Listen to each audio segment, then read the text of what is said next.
This is me, Amnar Wali. I'm a student at Rohan School Academy Level 1. As you know, we have daily basic tasks and the conversation with call and it's parts of the task. So today topic was set smart goals for better productivity. So let's start. Hey Annie, how are you? I'm great, thanks. Just got back from a yoga class, feeling super relaxed. How about you, Amarna? How's the cake baking going? I'm also good, Annie. Today another conversation with you, and the topic is set small goals for better productivity. So my first question is, have you heard of the SMART goals framework before?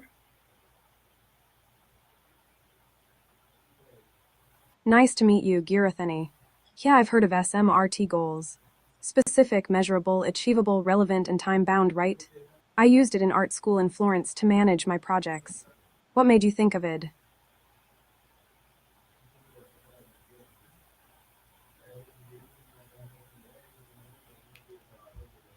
Annie, my next question is, what do you think each letter in SMART stand for? Easy one. S is specific, M is measurable, A is achievable, R is relevant, and T is time bound. I just did a yoga breathing exercise to recall that from memory. How about you? Do you use SMRT goals for your baking or daily tasks?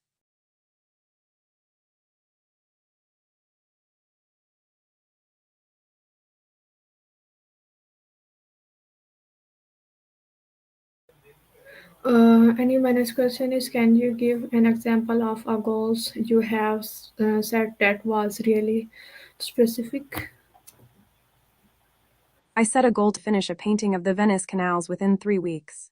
I broke it down to specific tasks like sketching, color palette, and brushwork. It was a challenge, but I finished it just in time for a local art exhibit. How about you? What's a specific goal you set recently?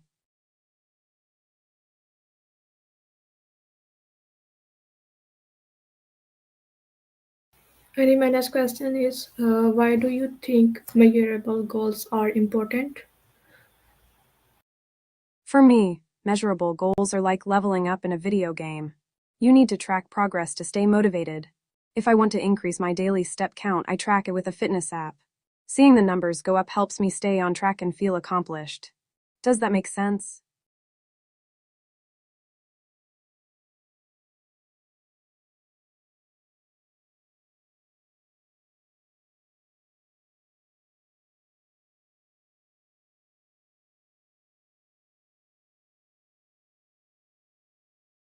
Annie, my next question is, have you ever set a goals that wasn't realistic? What happened? Yeah, I once set a goal to finish a huge art project in just a week. It was way too ambitious, and I ended up burning out. I didn't account for all the other things I had going on, like work and yoga classes. I had to scale it back and give myself more time. Lesson learned: be kind to yourself and set achievable goals, right?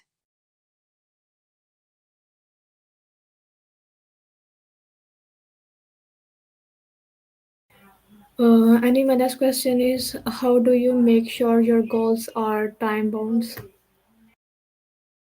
I'm a bit of a planner, so I love using calendars and deadlines. For example, if I want to start a new painting, I'll set a specific deadline, like I want to finish this painting by the end of the month. Then I'll break it down into smaller tasks with deadlines, like sketch by Friday or finish colors by next Wednesday. It helps me stay focused and on track. Plus, it's fun to cross things off my to-do list.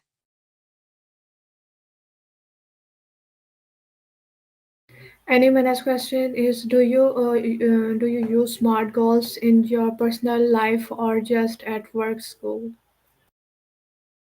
I use SMRT goals in both, actually. For personal stuff, like training for a hike or learning a new dance style, I set specific goals to help me stay motivated. And for work or school, like when I was studying art and engineering in Florence, SMRT goals help me manage projects and deadlines.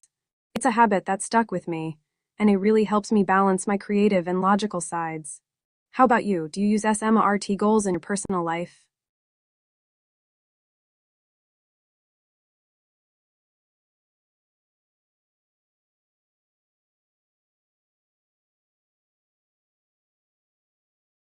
Who's talking? You mean like your inner voice or something? Or is someone around you chatting?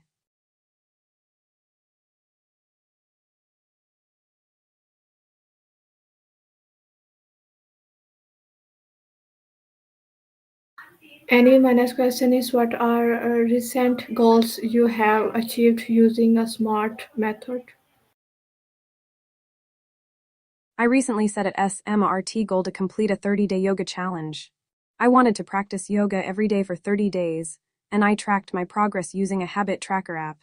I'm happy to say I completed it and felt amazing afterwards. The sense of accomplishment was so rewarding. How about you? What's something you've achieved recently that you're proud of?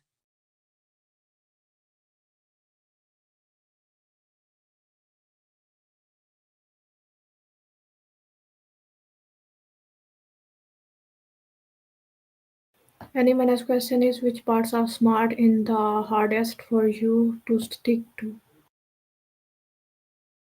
For me, the part achievable is sometimes the hardest to stick to. I tend to be a bit too optimistic and set goals that are a bit too ambitious. But I'm working on being more realistic and breaking down big goals into smaller, manageable steps. The T part time bound can also be challenging for me, especially when it comes to creative projects that don't have a clear deadline. I have to remind myself to set deadlines and stick to them even if it's just for fun projects. How about you? Which part of SMRT do you struggle with?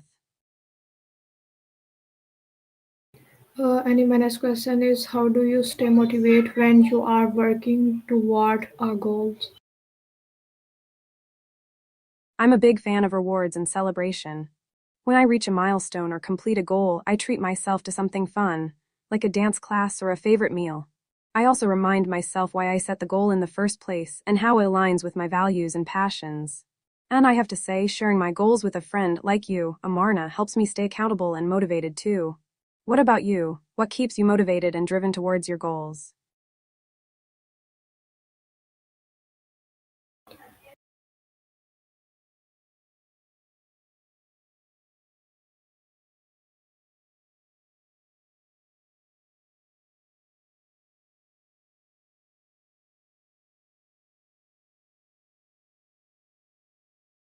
And my next question is what does begin productivity mean to you personally? That's a deep question. For me, being unprotected means feeling vulnerable and exposed, like I'm not taking care of myself. It's like not having a safety net or a sense of security. As someone who values mindfulness and self care, I try to prioritize my own protection and well being, whether that's physically, emotionally, or mentally. It's like wearing a metaphorical armor to shield myself from harm. But I also believe that being open and vulnerable with trusted friends and loved ones can be a sign of strength, not weakness. What about you? What does being unprotected mean to you? And my next question is do you think smart goals help reduce procrastinations? Totally. As MRT goals help me break down big tasks into smaller, manageable chunks, which makes it way less overwhelming and easier to get started. Plus, having a clear plan and deadline helps me stay focused and avoid procrastination. It's like, when I know exactly what I need to do and when I'm more likely to just do it and get it done. Procrastination is like my arch nemesis, and as MRT goals are my superpower to defeat it.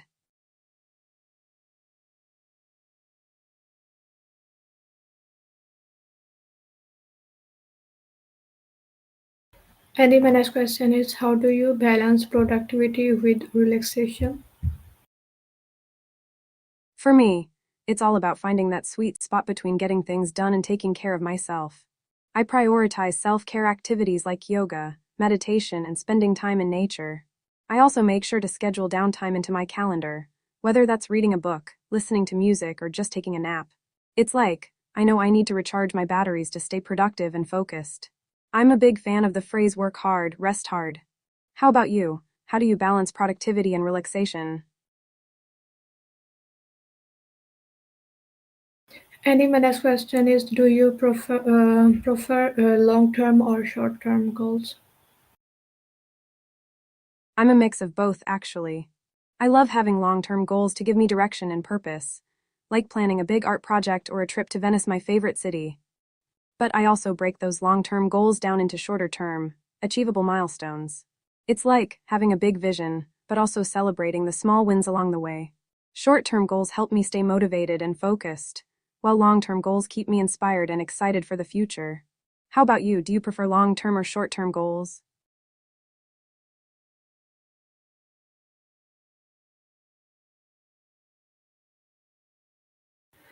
And my next question is what tools or system help you stay on track with your goals? I'm a bit of a planner nerd, so I love using my trusty planner to stay on track. I also use a habit tracker app to monitor my daily progress and stay consistent. And I have to admit, I'm a big fan of sticky notes and to-do lists. There's something so satisfying about crossing things off. But I think the most important tool for me is my accountability partner. That's you, Amarna. Sharing my goals and progress with you helps me stay motivated and on track. What about you? What tools or systems do you use to stay on track with your goals?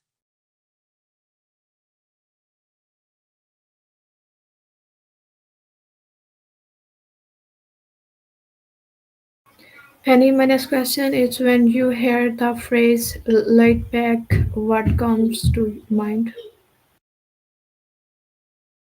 When I hear light back, I think of a few things. First, I think of taking a step back and relaxing, like taking a deep breath and letting go of tension. I also think of the phrase lighten up and letting go of worries or stress. And, as someone who loves dance music, I think of a bright and uplifting melody that makes me want to move my body and let loose.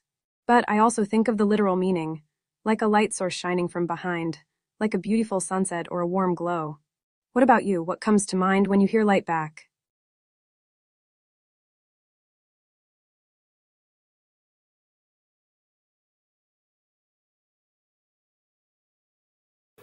And my next question is do you consider yourself laid back or more driven?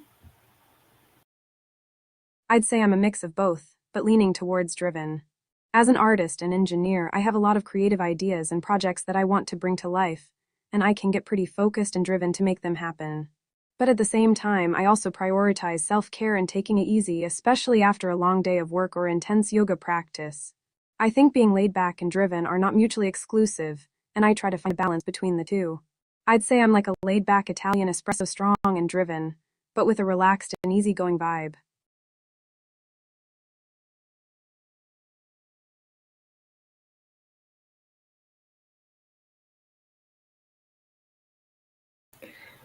And my next question is where do you think the idea of being laid back originated?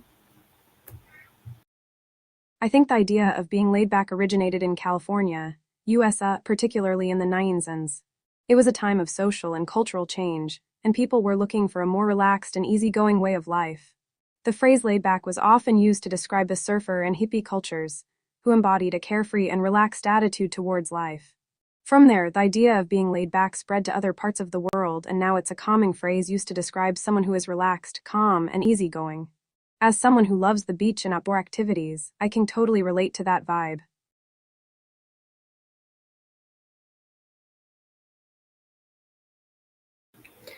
And my next question is do you think being laid back and being productive can go together?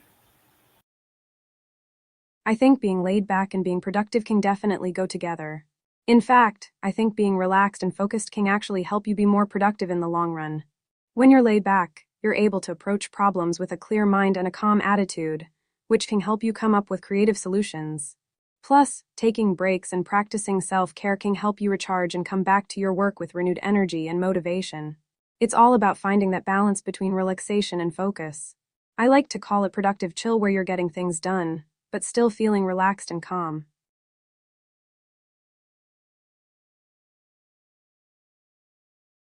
And my next question is have you ever felt pressure to hustle instead of being relaxed and goals oriented? Yeah, I've definitely felt that pressure before.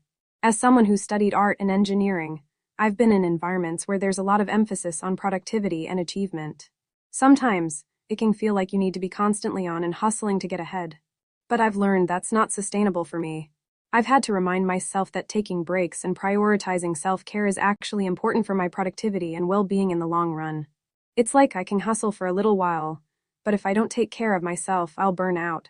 So, I try to focus on being goals-oriented, but also relaxed and mindful. It's a balance, you know.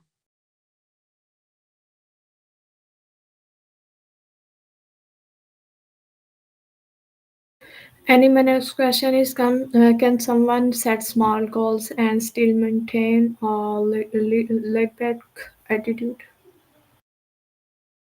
I think it's totally possible to set small goals and still maintain a laid back attitude. In fact, setting small goals can actually help you stay relaxed and focused, because you're not feeling overwhelmed by a huge to do list. It's like you're taking it one step at a time, and that can be really freeing. Plus, achieving small goals can give you a sense of accomplishment and momentum, which can help you stay motivated and relaxed. I like to call it micro motivation, where you're breaking down big goals into smaller, manageable tasks and celebrating each tiny win along the way. It's a really chill way to get things done. And my next question is how do you think mindset affect the success of your goals? I think mindset is everything when it comes to achieving your goals. If you have a positive and growth oriented mindset, you're more likely to stay motivated and focused even when things get tough. On the other hand, if you have a negative or fixed mindset, you might get discouraged and give up. For me, having a mindful and present mindset helps me stay grounded and focused on what I want to achieve. It's like I'm not getting too caught up in worries about the future or regrets about the past, but instead, I'm just taking it one step at a time and trusting the process. Mindset is like the foundation of your goal achieving journey, it sets the tone for everything else. And my next question is what role does stress play in productivity for you? Scratching things off my to do list is like a mini celebration for me.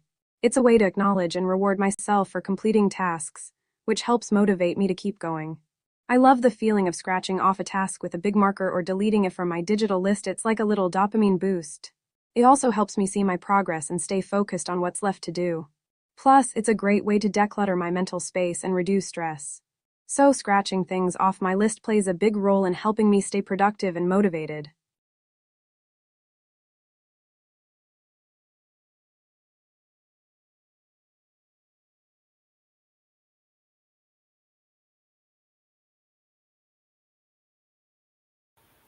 And my next question is can relaxation actually help you achieve your goals faster?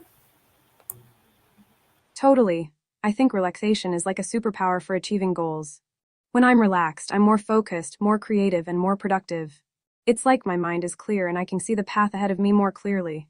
Plus, relaxation helps me avoid burnout, which can be a major goal killer. When I'm feeling stressed or overwhelmed, I'm more likely to get stuck or procrastinate. But when I take the time to relax and recharge, I come back to my goals with renewed energy and a fresh perspective. It's like relaxation is the secret sauce that helps me achieve my goals faster and more efficiently.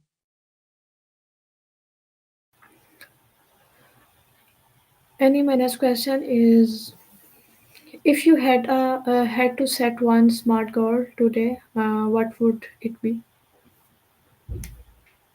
If I had to set one smart goal today, it would be to dedicate 30 minutes each day for the next week to practicing yoga and meditation outdoors in nature. I want to improve my mindfulness and connection with nature, and I think this goal is specific, measurable, achievable, relevant, and time bound. Plus, it'll help me relax and recharge, which will ultimately help me achieve my other goals.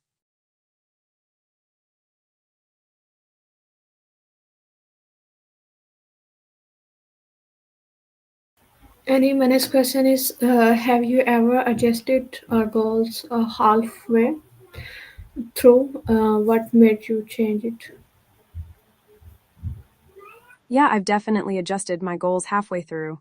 One time, I was working on a big art project and I realized that my initial goal was too ambitious and unrealistic. I was feeling overwhelmed and stressed, and I knew I needed to make a change.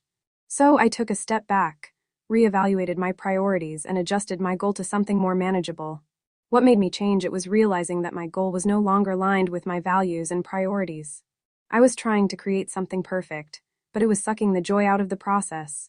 By adjusting my goal, I was able to focus on the process, not just the outcome, and I ended up creating something I was really proud of. It was a great lesson in being flexible and listening to my inner voice.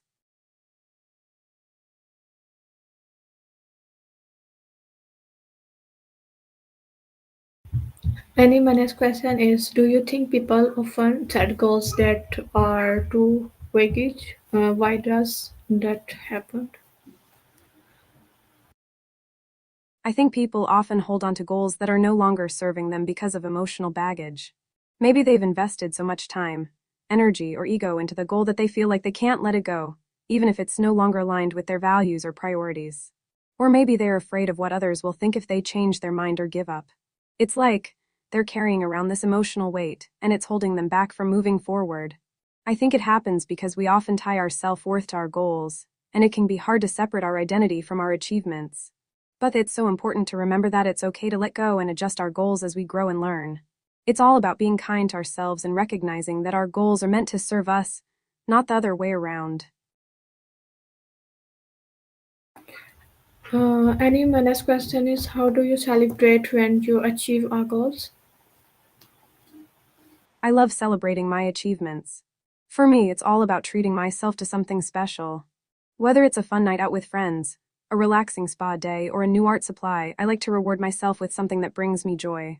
I also love sharing my achievements with loved ones and getting their support and encouragement. It's like I'll call my mom or my best friend and be like, hey, guess what I just accomplished? And they'll be all proud and excited, and it's just the best feeling. Sometimes, I'll even have a little dance party to my favorite dance music. It's my way of releasing all the happy endorphins and celebrating my success.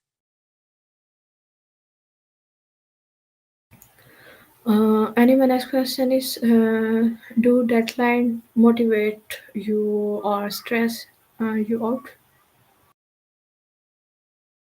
Honestly, deadlines can be a bit of both for me.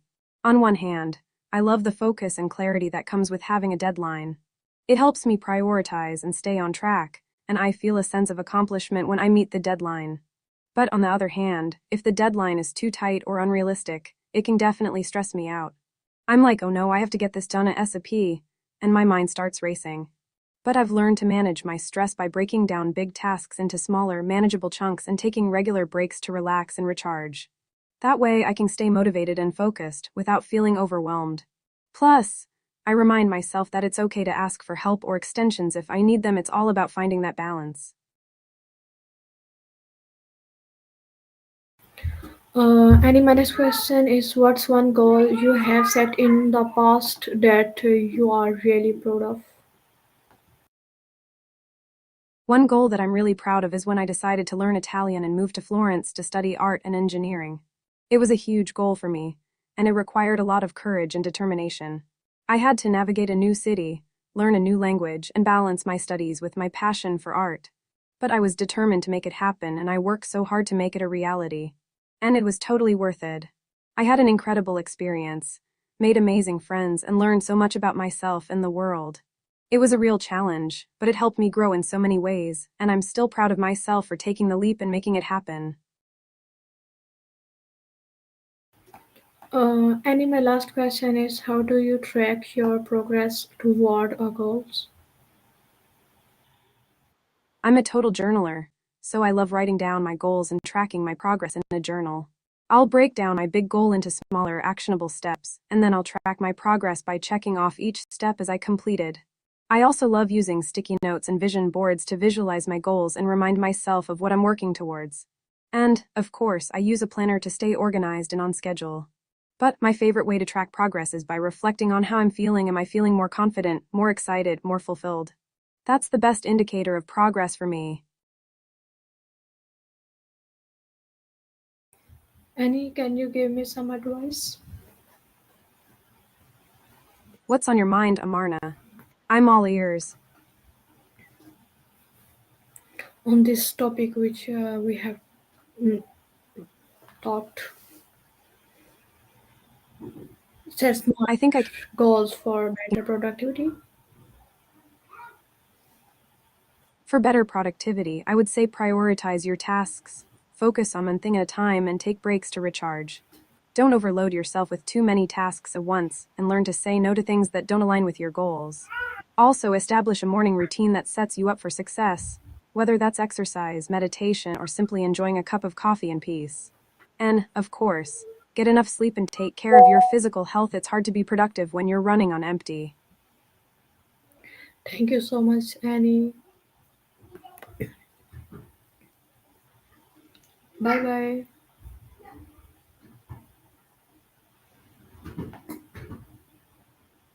Bye for now, Amarna.